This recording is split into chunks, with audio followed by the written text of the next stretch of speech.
Hi, everybody. My name is Claire Davis. I work on the education and advocacy team here at Oregon Tilth. I often work one-on-one with producers, answering questions and creating educational resources on all things organic. And today we are going to do a delightful little walkthrough of our livestock organic system plan, specifically for avian species. So I'm excited to do this walkthrough with you today, and as always, feel free to reach out to our team if any questions arise during this video. If I go ahead and share my screen here, you can see that I have all of the modules for the Livestock Organic System Plan here in my File Explorer. And you can see that all of these modules have different letters involved in them. There's a lot of different letters. L stands for livestock, P stands for poultry, A stands for avian, NR stands for non-ruminant, R stands for ruminant. It can seem a bit confusing, but luckily the L1, the Livestock Activities Checklist, which we will go to together first, is meant to specifically guide you on which forms to fill out, depending on your operation and the animals you raise. So the forms are separated by letter and animal like this in order to save you time so that you're not looking at forms that don't apply to your operation. You can skip any forms that are not relevant to your operation, kind of as deemed by that L1. A big note before we get started, use recent revisions of our organic system plan forms. Our certification officers who review your application can only review forms that are a year to 2 years old. So the revision date, using the L1 as an example, is at the bottom of each OSP module. So in 2025, which is when this video was made, you're looking for a 2023 or 2024 date down here. You can also check with Oregon Tilth at any time to make sure you have the most recent and updated version of the OSP documents. Okay, with that, let's go ahead and get started with the L1, the Livestock Activities Checklist. You want to start with this form, as again, it will guide you for which forms you need to fill out based on your operation. Begin by writing your operation name at the top, along with the date, and then we will just go through this checklist together. So, number 1, we are applying for Oregon Tilth Organic Livestock Certification. Presumably, yes, you would fill out the O1, the OFPP, the L1, the L4, the L9, and the L10. Secondly, if you raise poultry, presumably you do, this is the avian species walkthrough, then you will fill out the L2P, the L3NR, and the L5A. If you raise any mammals or ruminants, take a look at our other OSP walkthrough videos specifically focused on mammalian species. The next box, I perform any of the following activities on farm, or a contract facility performs the following: selling organic products, including live animals, milk animals, cool and store their milk, mix, mill, or grind livestock feed for use on farm, wash and or pack eggs, cool, age, cut, and wrap meat or processed fibers. You're going to want to fill out an L7, the Livestock Product Processing, Storage, and Packaging module. And then finally, if you transport any organic livestock, you'll want to fill out the L8 for sales, labeling, transport, and handling. And then another important note with this box here, we grow crops, including forages, pasture, and or have outdoor access for livestock. If you are applying for livestock certification, you must also apply for crop certification. This is because livestock, including poultry, are required to have access to outdoor areas with soil and vegetation. This could be a yard, a pasture, you name it, but that land and its subsequent crops, even if it's just grass, requires certification for crops, as these organic livestock would be interacting and maybe pecking at or eating those crops almost daily. And so you're going to want to check out the C1, the activities checklist for growers in the crops organic system plan. We have a totally separate walkthrough for that entire organic system plan. I really recommend checking it out. This video, again, is just going to cover the forms relating specifically to avian livestock, like chickens, ducks, turkeys, etc. So we're going to start with the O1, operation information. This is a short form that's incredibly important. It gives us all the information we need about the basics of your operation and how we can get in contact with you. So again, you want to start with your operation name and the date at the top. Note that your operation name must be a singular legal entity. aka the entity under which you pay your taxes. If your legal entity is your own name, but your operation is called Cockadoodle-Doo Farms, you would write your own name or the legal entity name, DBA, doing business as Cockadoodle-Doo Farms. Now, if Cockadoodle-Doo Farms is itself a registered LLC, you can put the farm name LLC. You can have any number of DBAs or fictitious names as long as you're following state requirements on that. You cannot have two different taxable entities listed on the same certification per the NOP guidelines. Moving on into expedited services. Some people need certification as quickly as possible. At this time, at the recording of this video, our expedited services are $4,000. The cost of this covers the additional staff and time required to process that certification more quickly than the standard process. So, if you are getting expedited services, be sure to click that box there. If you are not, just let us know when you anticipate needing certification. What's your goal date? If this date is critical for you, be sure to get in contact with us and apply at least 4 to 6 months in advance of that date. If you wait a week before your desired certification date to apply, there's unfortunately just no way that that process will be completed in time. So give yourself lots of time to apply so it's not a nerve-wracking buzzer beater situation. Okay, moving on. Is the operation name listed above a legally registered business? Ideally it is. If it's not, get in contact with us. The operation name listed above produces or handles both organic and non-organic products or organic products only. It's totally fine to do both organic and non-organic products under the same entity. You'll just have to have some more record-keeping requirements, and we'll talk more about that later. Number 3, DBAs or fictitious names. Enter them here, and we will add them to your organic certificate. Some states do require that you register your DBA or fictitious name, and some don't. So you really want to check with your Secretary of State on that. Moving on into contact information, this is really important. We'll start with addresses. You have your mailing address, your billing address, and then the primary location to be inspected. For this inspection location, the address must be a physical address that an inspector can go to and meet you at. It can't be a PO box. If the area getting certified doesn't have its own address, that's totally fine. Coordinates work great, or you can list an address where the inspector can come meet you and you'll both travel to the inspection site together. Moving into contacts, the legally responsible contact. So this is someone with their name registered with the state and has some legal stake in their business. The legal, primary, and billing contact can all be the same person. That's totally fine. And the legal contact doesn't have to have any communication with us if they don't want to.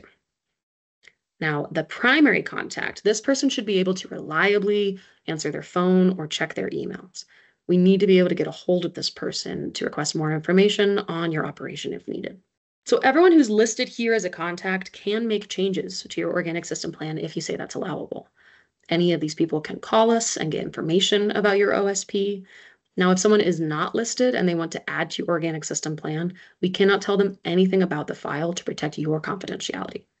All people listed here should be folks in the business that you would authorize to make changes or have information about your organic system plan. Okay, moving on into background information. Indicate all scopes of certification that you are applying for below. Recall that if you're certifying livestock, you're probably also certifying crops. For land in transition, that's land that has not yet met the eligibility date of 3 years since the last application of a prohibited substance. So if you're transitional, that means you're in that 3-year transition state. Oh, and handling and distribution may apply to you. If you're making any value-added products from your livestock or their byproducts, and you want those to be certified organic, those value-added products, or if you're performing any slaughter of livestock on farm, you will need a handling certification. Note that that's not just a ticked box here. A handling certification requires a totally separate handling organic system plan to be filled out. Luckily, we have another walkthrough of the handling organic system plan in a different video. Now let's look into the certifications that you might be interested in. USDA National Organic Program Organic, likely the seal that you're looking for. There's some other certifications listed here. Maybe you're exporting, maybe you need some equivalency, maybe you want the Be Better certification. Get a hold of us to talk about those if you're interested in them. Have you reviewed the applicable standards? Number 3, this is important. If you filled out our request form online for an application, then we sent you a link to the regulations in your welcome email. We also sent Oregon Tilth's procedures and fee schedules. So we want to know if you've reviewed the standards. Have you reviewed our procedure manual and fee schedule? We want to see yes ticked on all of those. And then if any other regulatory agencies inspect your operations, this could be the FDA, the state health department, anyone who comes to your operation to inspect it, we just want to know about that. And this won't affect anything, but it's helpful to know you have those inspections or any negative scoring that may have come from those inspections. Again, those won't prevent you from getting certified organic. It's just something we want to know about up front rather than find out about later. Keep on going here. Have you ever been certified before? We will and can find out either way. It's publicly available information for us, but it really is best to fill this out now so we can know up front if you've previously been certified. If you have some old non-compliance issues, we can totally help you navigate those. And if you were suspended, we can help you get reinstated. If you're brand new to certification, just mark no and skip to question 5. For folks based out of California, if you are located in California or selling products in California, you will need to satisfy California state requirements for that. So you'd apply to the CDFA for organic registration in the state of California. It's simple and relatively cheap, but you would need that completed before you can apply to Oregon Tilth. So that can take some time. Definitely recommend starting that process now. Let's talk about fees now. So by and large, there's going to be 2 fees. There's going to be the certification fee and the inspection fee. The certification fee is to pay our certification officers for their time and expertise, kind of that administrative part of reviewing your application, requesting any additional information, and making sure you are in compliance with the organic regulations. The inspection fee is separate from the certification fee, and that is charged hourly based on how far the inspector needs to travel to get to your operation and how long they spend on your operation inspecting. So I definitely recommend having your records and everything kind of ready to go before the inspector arrives, as that will save you time and money. Let's see, what else do we have here? For those of you who are new applicants to Oregon Tilth, there is a one-time new applicant fee of $300. And lastly, production partnerships. Some folks have partnered with production partners. For example, dairy producers sometimes partner with Organic Valley. You would know if you were in a production partnership, and you would just want to indicate that here. If you're a standalone business, not in a partnership, just move right along. Feedback in this last section. We really value this feedback and we read all of it. So if you have any comments for us, please feel free to provide them here, and we're super grateful that you took the time to do so. It is critical that you sign the end of this document, sign the end of the O1. And it's also really important that you check this box allowing for an electronic signature. So you want to include your name, your title, your date. You can also print this out and wet sign it if you'd prefer that, but we do definitely need that signature before you move forward, because this, your organic system plan, is your contract for certification.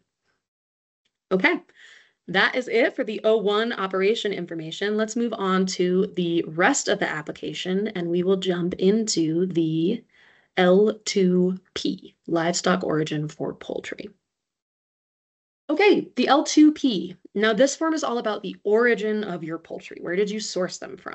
And the relevant National Organic Program regulation is that poultry must be under continuous organic management beginning no later than the 2nd day of life. So again, at the top, be sure to include your operation name and the date. Go ahead and tick the boxes here to let us know what species of poultry this form is describing. It can be one or it can be multiple. Okay. The origin of poultry livestock 2.1. This section just asks whether you got your birds before they were 2 days old and started managing them organically immediately, or if you got them when they were older than 2 days old. Do you have the organic certificate of the supplier who managed those birds before you? So let us know where you typically source your birds from, whether direct from a hatchery, hatched on farm, supplied on contract. And then if you're raising birds on contract for another operation or processor, just list them here. And if that company or companies are also certified, be sure to attach their organic certificates to your application. Okay, moving on into the livestock profile. Now, this table is pretty straightforward. Just list the types of poultry that you're raising and approximately how many birds you wish to get certified. And we totally know that number can change. That's why it's more of an approximation. And then in that third column, list the product that comes from those birds, whether it's meat, eggs, or the live birds themselves that will be sold. And then how do you identify and trace your flocks? Are they grouped by a purchase date, by a house number, or a group ID? Just let us know that system of identification here. And then for number 3, do you raise both organic and non-organic livestock and or poultry? Note this is asking about all livestock and not just your poultry. If not, and you only raise organic animals, click that no box and you are on to the L3NR. You are done with the L2P. If you do raise both organic and non-organic livestock, let us know what species of non-organic livestock you raise, and then let us know if your non-organic and organic livestock share housing areas or outdoor access areas. If they do, go ahead and tell us how you keep them separate, how your record-keeping system distinguishes between the organic and non-organic livestock, and how any access to potential contaminants is prevented. So potential contaminants could be non-organic feed, unapproved bedding, and medication. You just want to make sure that your organic livestock are not exposed to those prohibited materials. Okay, moving on to number 3. This one is important. Do you raise both organic and non-organic livestock and or poultry? So this is all livestock, not just poultry. If you raise any non-organic, be sure to tell us here. Mark the species that apply. If you do not raise any livestock that are non-organic, you are good to go. Click that no box. You're done with the L2P. Go ahead and move on to the L3NR. If you are raising both organic and non-organic livestock, even breeding stock, again, just let us know the species here. And then do your organic poultry and non-organic livestock share housing areas or outdoor access areas? If so, just describe what that situation kind of looks like for us in that space after yes. If not, just skip to C. How do you keep your organic and non-organic animals separate? Maybe non-organic animals are all housed on the left of the house and organic are all on the right, or maybe their outdoor areas are separated by a barrier. And then for your records, it's very important that your non-organic animals do not get mixed up with your organic ones. This can be called commingling of organic and non-organic products. This can lead to contaminated organic goods and the potential for fraud, even if accidental. So maybe in your record keeping system, the organic animals have a clear distinguisher on their group ID number. You want your records to be crystal clear and very traceable when you raise both organic and non-organic animals. And then in a similar vein for E, describe how access to potential contaminants is prevented. Recall that bedding for organic birds needs to be organic too. So how do you make sure your birds are never exposed to non-organic bedding? For medical treatments, are these labeled clearly as approved or prohibited for organic use? And these are just examples, but you'll want to tell us if there is a risk of contamination with prohibited substances, how will you prevent that contamination from occurring? And with this contamination and commingling prevention section, this is probably a good time to talk about treated lumber. So note, if your operation already has pressure-treated wood on it, that will not prevent you from getting certified. But from the date of your certification onward, no additional pressure-treated lumber or treated wood of any kind can be installed on your property, whether for replacing fence posts or any new installations. Animals do roam, and if they brush up against any treated wood that is already on your operation, that is a problem. That's considered contamination of that animal. So you want to start thinking about that now, how you're going to prevent your animals, including your poultry, from touching that treated lumber. For folks with ruminants, they often run a hot wire inset from the fence. Many people utilize physical barriers. Plastic sheeting will not work. It wears away like a flimsy silage tarp material. Thicker, rigid plastic may work. Paint is not an acceptable cover for treated lumber. Non-treated wood is a great option. Cement is a great option that some people utilize. And then lastly, know that creosote is a hard no from certifiers. If you have any lumber on your operation that contains creosote, that must be removed prior to certification.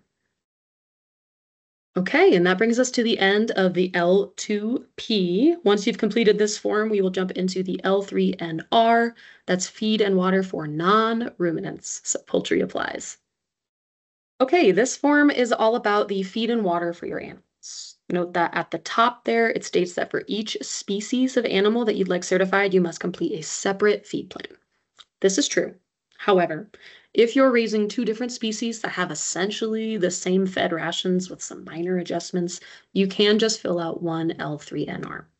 If you're raising two species who have totally different diets, we would definitely recommend filling out multiple L3NRs, one for each species, especially because this form is for any animal that's not a ruminant, and so swine are included here too. You would definitely want to fill out separate L3NRs for chickens and swine, for instance. Just like the L2 and any other module that you'll see today, the relevant National Organic Program regulations are here at the top. So again, you'll see this across the entire application, and that's intended to give you clarity about what we as a certifier need to know about your operation to ensure you're managing it in compliance with the organic regulations. So check them out on each form, they're very helpful. To give a quick overview of the regulations, just a paraphrasing, all feeds for livestock need to be certified organic, not just raised with organic practices in your beautiful garden. They need to be certified. You're going to want to be particularly cautious about letting any poultry or swine access compost piles. These are not necessarily certified organic if non-organic kitchen scraps are in there, for instance. And if birds get out of their paddock and start feeding on anything that's not certified organic, it's really important to document that and self-report. You want to be cautious about any feeds that have added antibiotics, specifically one for coccidiosis. Small flock folks, you want to be especially aware of this. So start by checking the boxes of whichever species of animal apply for your operation. For those of you who produce eggs, is a withdrawal of feed ever used to induce molting? Organic operations cannot practice induced molting. So if that's your practice now and you're struggling to determine alternatives, get a hold of us and we are happy to discuss alternative options for you. In section 3.1 regarding livestock feed, begin by selecting all sources of organic feed that you use. This could be on-farm 100% organic ingredients. This could be off-farm 100% organic ingredients. It could be bulk feed from a feed mill. And if it's not one of the ones listed here, just provide us some details in this other box. The next question asks if you import any organic feed ingredients or grain products from other countries, mark yes or no, and if yes, tell us which countries you are importing from. And then a no for those folks, you want to be sure you have the import documentation for all of those products, including the import certificate for each shipment.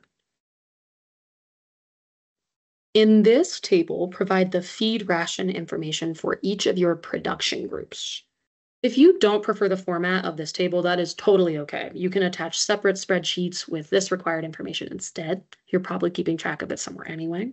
But you want to list separate rations for each production group. So for a layer operation, that's often chicks, pullets, laying hens. Or for swine, it could be boars, unbred sows, gestating sows, lactating sows, piglets, and growers. Right. So you have your production group, that can be the species plus age or stage of life that's relevant. And then you want to have the name of the ingredient or supplement. As for synthetic methionine, if you use this as a supplement in your poultry feed, just note that the National Organic Program only allows a certain amount of it, depending on the production group. So pay special attention to this part if it applies to you, which is all poultry folks. And if it doesn't, then go ahead and check that NA box right here at the end of this section. The last few questions just ask about your water sources for livestock drinking water. How do you ensure that water is clean? Do you add any additives to it? If so, just be sure to list them in that last section of this form and include them on your L10, your livestock materials list. And then as far as water additives, just be cautious with those, really do your due diligence on them. For water treatments, how you clean your water, what's the source? If you're adding chlorine, we want to know. And then if you're using black lights, we also want to know. It's not a compliance issue, but we just need to know about your water treatment practices. Okay, with that, we are ready to move into the L4, Livestock Healthcare. Okay, L4, Livestock Healthcare. Let's dive in. In this section, you'll mostly be detailing what preventative healthcare methods you'll be utilizing. That is always the first line of defense in an organic system is preventative methods, first and foremost. Any medications or other healthcare products that you use will be included on your L10, your livestock materials form, a little bit later. It is recommended that you fill out a separate L4, a livestock healthcare plan, for each different species of animal that you're trying to certify. If you're raising animals that are technically different species, such as chickens and turkeys, but they have really similar healthcare practices, at least on your operation, you can just fill out one L4 and make clarifying comments when needed for which practices apply to which species. But if there's more variety in your healthcare practices between your different groups of animals and their healthcare treatment looks pretty different, you definitely want separate L4s.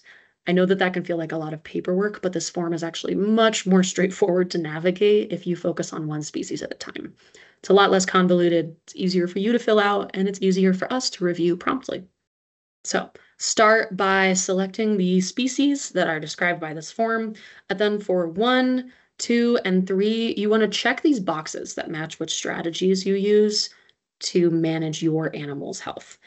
We certainly don't expect you to check every single box, but we do want this insight into the methods that you use for prevention-forward healthcare. The next section we're getting into is physical alterations. If you do not perform any physical alterations, click this NA box and skip to the next section, 4.3. For any physical alteration that is performed, be sure to detail it in this table. We want to know the alteration, the age for the animal at which that alteration is performed, and then the method of alteration. So for example, maybe you perform disbudding on your cattle at 1 month of age with a hot iron dehorner.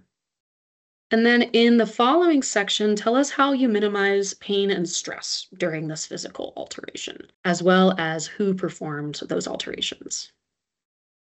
Okay, 4.3, parasites, diseases, and illnesses management. Start by telling us the common disease or health issues that your livestock operation faces, who is in charge of making treatment decisions. When a vet, number 4, when a vet prescribes a medication or administers treatment to an animal, tell us how you ensure that that treatment goes on to your L10, your livestock materials list, and isn't forgotten about. Okay, skipping down to 4.4, let's talk about medication use. In the lens of livestock healthcare, let's talk about the differences between a restricted material and a prohibited material. Restricted materials can be used in organic production, but only under specific conditions, while prohibited materials can never be used. So an example of a restricted material could be like a local anesthetic, like lidocaine. This material does require oversight from a licensed veterinarian. And then once a restricted material is used, the animal must enter a withdrawal period during which no organic products can come from that animal until the residues of the restricted material have left their system fully. For prohibited products like antibiotics, the NOP does require that you do provide all appropriate medical care to ensure that an animal does not suffer or in extreme cases pass away, even if that means using a prohibited material. For example, maybe a dairy cow develops acute toxic mastitis and it quickly turns into a life or death situation. Antibiotics, which are prohibited, are the only thing that will help. Antibiotics are prescribed by a vet. The cow then improves, yay, but then that cow must be removed from the organic herd. From that point on, her milk or meat can never be sold as organic. So that's the difference between a restricted and a prohibited material. So all that to say, for number 1, restricted materials, how do you separate that animal that's been treated with a restricted material or track it to ensure it's not contributing organic products during its withdrawal period? And then for 2, prohibited treatments, how do you ensure that that animal that received a prohibited material, such as antibiotics, is identified and never mistakenly represented as organic from that point onward? We're going to skip forward a little bit into 4.6, biosecurity monitoring. If you have any biosecurity measures or a written plan, be sure to include that information for us, especially if you have a preferred order that inspections are performed in, for example, youngest animals to oldest. If you don't do much biosecurity, go ahead and skip to 4.7, monitoring, and then tell us how you monitor the effectiveness of your livestock healthcare plan. How are you ensuring and documenting your flocks, drifts, and/or herds are staying healthy?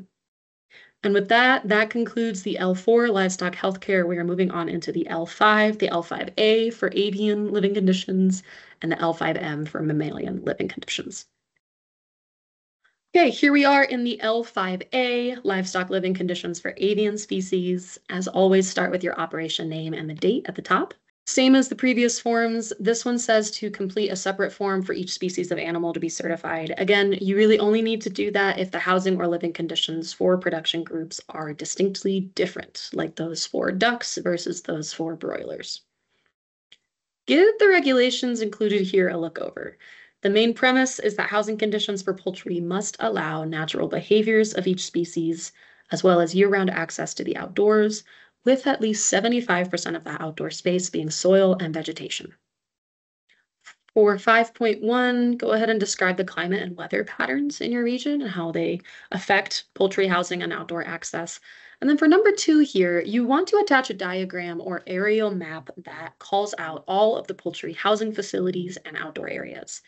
There's a handy list just below this that tells you what to include on that map. And this helps us, the certifier, just place where all those housing facilities are located on your operation in relation to those outdoor areas. And then in this table, for number 3, give us an overview of each of the houses or coops that your livestock dwell in, including details like square footage of the house, perch space, and square feet available of outdoor access. This allows Oregon Tilth in the following section, which you leave blank, to calculate the stocking densities of your poultry and ensure that they are in compliance with the regulations. Moving along to 5.2, indoor and confinement areas. So we do get a bit more specific with the housing here. Either describe the housing you have, including dimensions and relevant details like number of doors to outdoor areas and nesting boxes, or attach a schematic of your indoor housing for your birds. Questions 2 and 3 deal with chickens only, so pullets, layers, and broilers. And then for 5, this is asking about the exits available to the birds that lead to outdoor areas. The regulations require at least 1 linear foot of exit area per 360 birds, so they can reasonably move between the housing and outdoor areas. For number 6, do you practice all-in, all-out flock management? This is just when birds of the same age are all introduced to a space at the same time, and then they all leave that space at the same time to allow uniformity in age, feeding, vaccinations, etc. If you don't practice this, just hit that no box, and it's really about your record keeping system. If you're not keeping all your birds together, how do you track a bird's removal and where it goes? We just want to have insight to that traceability. The next few questions are pretty straightforward, asking about bedding, dust baths, mobile housing, if applicable. And then starting with 10, the next few questions deal with ammonia in your poultry housing. How do you prevent the buildup of ammonia in your housing? If ammonia levels reach 20 parts per million, additional monitoring must be introduced to make sure that number does not exceed 25 parts per million. So describe the ventilation system and those monitoring practices should ammonia start to rise close to the maximum allowed level. And then for 12, note that it's required for non-mobile housing that ammonia levels are measured weekly and at the height of the birds' heads. As for 14, answer number 14, if you do use artificial lights, note that if artificial light is used to increase day length, it cannot be used to provide more than 16 hours of continuous light within a 24-hour period. And then for cleaners and sanitizing, tell us how your birds are prevented from coming into contact with any of those cleaning materials or sanitizers. If you use pest control methods in or near poultry housing or outdoor areas, inform us about those and how birds are kept from contacting pest control products. On to 5.3, outdoor access. So note that any type of structure that isn't enclosed, such as a shade structure or a porch, that does allow the birds fresh air and access to contact with soil and vegetative cover, that does count as an outdoor area. And so do pasture pens, which are floorless and are moved regularly. And then in number 4, tell us what the outdoor access areas are like. What's the ground cover like? What time of year is the outdoor access kind of taken advantage of by the birds? Any shade structures or shelters? Kind of give us that rundown. And then number 7, if you have a lot of poultry in one place, how are you preventing runoff or contamination of soil and water? And the final section of the L5A is about temporary confinement. So for temporary confinement, this is any time that a bird is prevented from accessing outdoor areas, including at night or during feeding. We have listed the acceptable reasons for temporary confinement in the left column, and what you need to do is tell us in the right column the circumstances that that reason might apply for. For example, if you close your chickens in at night, and maybe it's for protection of health, safety, or well-being because you have a known disagreement with the local fox population, you just want to make a note of that here and for how long they're closed in at night. Some people's definition of night might be a little longer than others, so just give us an idea of what that time span may be. You can also temporarily confine birds for healthcare procedures or treatment. Note that laying eggs does not qualify as a valid reason for restricting hens from access to the outdoors. Okay, and that does it for the L5A. So far we've gone in numerical order with the OSP modules, but here you're going to skip L6, the pasture management plan. That's just about ruminants who are grazing. So go ahead and move on to the L7, product processing, storage, and packaging. Here we are at the L7, livestock product processing, storage, and packaging. Now, this form is for the handling of raw organic products prior to sale and not live animal sales. For any live animal sales, we will use the L8 form. So this form covers milk, eggs, feed, fiber, meat, etc. If your operation processes multiple products, it will likely be easier for you to fill out one L7 per product grouping. For example, if you produce both eggs and milk, fill out one L7 for the eggs and one L7 for the milk. And one quick note before we jump in here to the L7, if you are slaughtering any animals on your operation, that always requires a handling certification in addition to your livestock and crop certifications. This L7 form for the livestock OSP covers processing procedures outside of slaughter. So you want to start with any on-farm handling, like milking parlors or egg washing stations. Tell us basic information about this facility and what activities are performed there. For 7.2, attach a map of any processing or storage areas. This can be hand-drawn, a bird's eye view, but you just want to be sure to include equipment that has direct contact with organic products, call-outs for product in versus product out, indicate any non-organic handling that occurs in the same space or facility, or if it's a dedicated organic space, go ahead and call that out too. And then sometimes other like state agencies will ask for very specific dimensions of doorways. We don't need that for your organic certification. We just want to know about the processing details and the equipment that you're using. And then for number 2, either describe your product flow or attach a schematic or flow chart that calls out how the product flows through the facility. Where is it received and what steps does it go through before storage, if applicable? For 7.3, product processing, we want to know how much processing is occurring at your operation. Is it just packing and labeling, or are there supplementary ingredients from off-farm, not including salt, that are being used to create a value-added product? If that is the case, you may need a handling certification in addition to your livestock certification. Just get in touch with our team if you think that may apply to you, and we'll discuss it and walk you through that process as needed.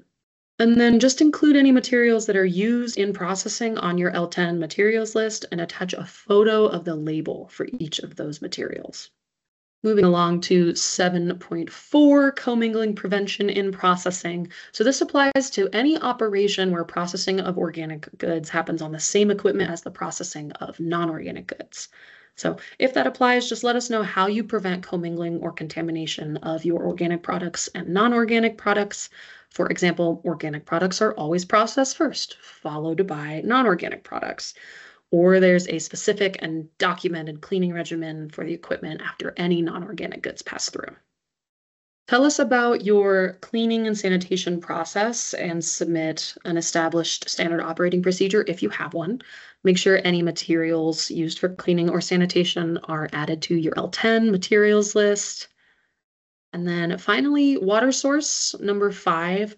Tell us about the water quality. If any testing has confirmed the presence of contaminants in the water in the last 2 years, that's just something we want to know. And then for 7.6, storage facility practices. Do you store livestock products while maintaining ownership of those products while they're in storage? If so, we want to know where they're being stored, what is being stored, and how. In this documentation column, we're looking to see if the storage facility is certified organic. If so, attach the organic certificate, the OC. If the facility is not certified organic, attach an Oregon Tilth Independent Storage Information Sheet, the IS. You can find that on our website at tilth.org. And then if the facility is owned or operated by you, go ahead and mark that storage facility under own. 7.7, contracted facilities. This is asking if you contract any other entities to handle or process your certified products. If so, these facilities must also be certified organic, or the final product is not able to be sold as certified organic. So for each facility you contract, if any, make sure to attach their organic certificate. Finally, in 7.8, packaging, container, materials, let us know the materials used in your packaging that are in direct contact with your product. Are all of the packaging materials verified to be free of prohibited materials? This is including fungicides and preservatives. And is that verification from the supplier attached? This could be a letter or an email from the manufacturer. And then for sustainable-minded folks out there who might be reusing packaging, was that reused packaging only ever used for organic goods, or was that packaging used for non-organic goods? If so, it could potentially have come in contact with prohibited residues, and you just want to be really careful about that. Okay, folks, that is the end of the L7. We are going to go ahead and move on to the L8, livestock sales, labeling, handling, and transport. Here we are at the L8. You will want to, as always, start with your operation name and the date at the top, and then you'll want to fill out one L8 for each species of animal you raise. So indicate here which species is described by this form. If you sell live animals, fill out questions 1 through 3 in this section, and if you don't sell live animals, go ahead and skip to question 4. Note that for number 3, if live animals are sold as certified organic at an auction yard, that auction yard or broker must also be certified organic. So you're going to want to attach their organic certificates to your application.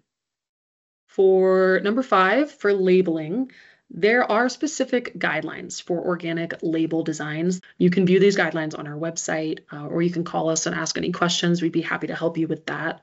An example of one of these guidelines is that the organic seal cannot be modified. It must remain either in its black and white form or its standard color form, straight from the NOP.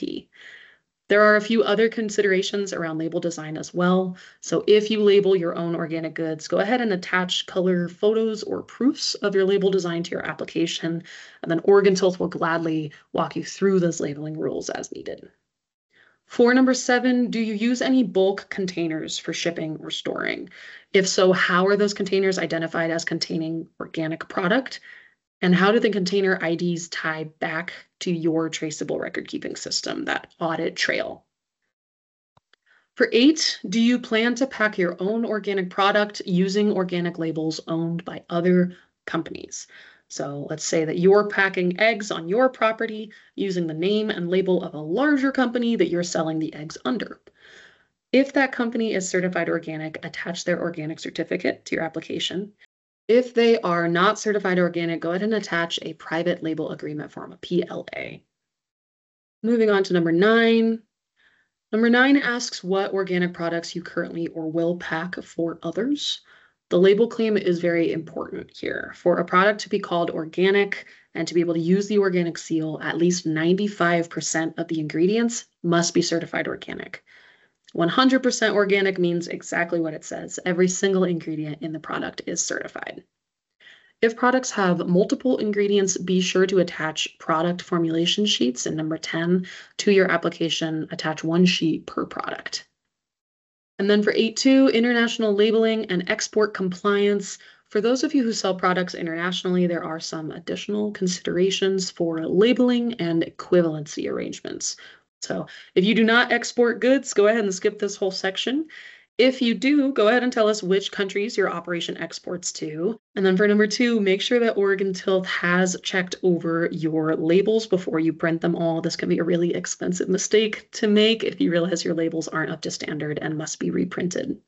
Note that we have an entire team of folks here at Oregon Tilth who can help you navigate the paperwork needed to export or import organic products. We're going to go ahead and skip to 8.4 here, live animal transport. So we want to know what animals you're transporting, if those animals are fit for transport, as in can they walk on their own, are they doing okay, and then who's responsible for that transport for number 3. Is it you, your employees, a contractor transporter? And then for number 4, animals in transport must be protected from cold and stress and have appropriate ventilation. Poultry crates do not require bedding for transport, but for other livestock, bedding is required. And then, of course, this last checkbox here, how long are the animals in transit for? We want to make sure it stays below the federal 28-hour law, which prohibits transporting livestock in interstate commerce for more than 28 consecutive hours without unloading them for feeding, water, and rest.